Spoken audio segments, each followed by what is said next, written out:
Hi guys, it's Kate Prane from Students for Life of Michigan. So just last week, my friend Katie Parada, you guys might know her, she is an awesome pro-life advocate in Southeast Michigan. Well, she and I were talking about the importance of sharing our stories. I think stories are what inspire us. And so today, I'm going to make an effort to bring stories back.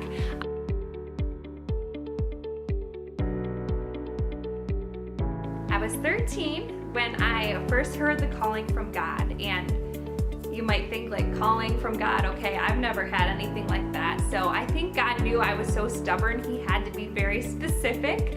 So when I was 13 years old, I went to the Adoration Chapel of my church, just sitting silently with God.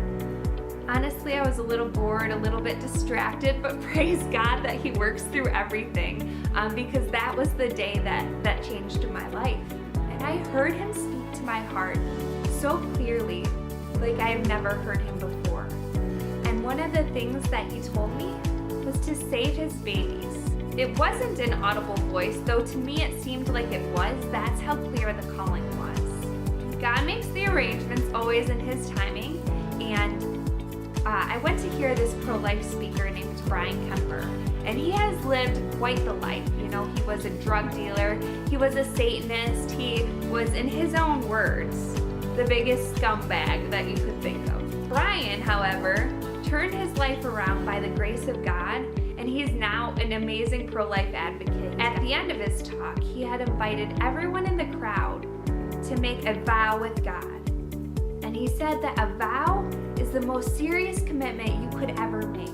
Like, think of wedding vows, right? That's a big deal.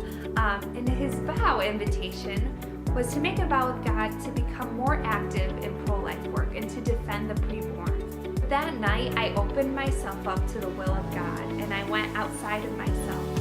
And that calling that God had placed in my heart years ago was still there. And I'm like, I'm supposed to be doing full-time pro-life work, but I have no idea how to go about that. And so I had to do a little bit of seeking on my own, and I had to connect with a lot of pro-life advocates here in Michigan and hear about opportunities. And my good friend Christina was actually the one to connect me to Students for Life of Michigan. And when I heard about them, I was captured by their mission and their service.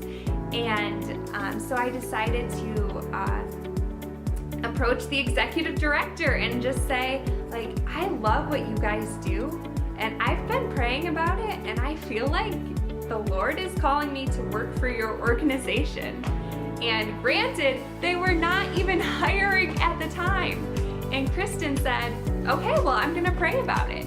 And look where I am today, you guys. It's just so beautiful and exciting when I take a step back and I look at all the little paths that I had no idea would connect me to where I am today.